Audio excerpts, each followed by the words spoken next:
Prav gotovo ga vsi poznamo. Kdo na primer ne pozna tehnike skrivanja v rokav?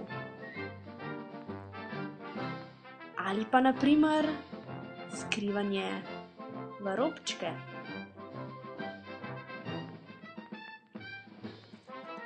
Prav tako priljubljena je tehnika skrivanja pod list papirja.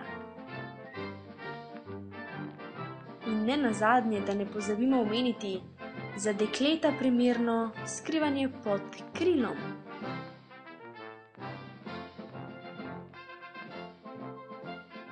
Seveda pa zmeraj priljubljeno tudi tehnika napiši na roko. Vsem pa je znan tudi naslednji scenarij.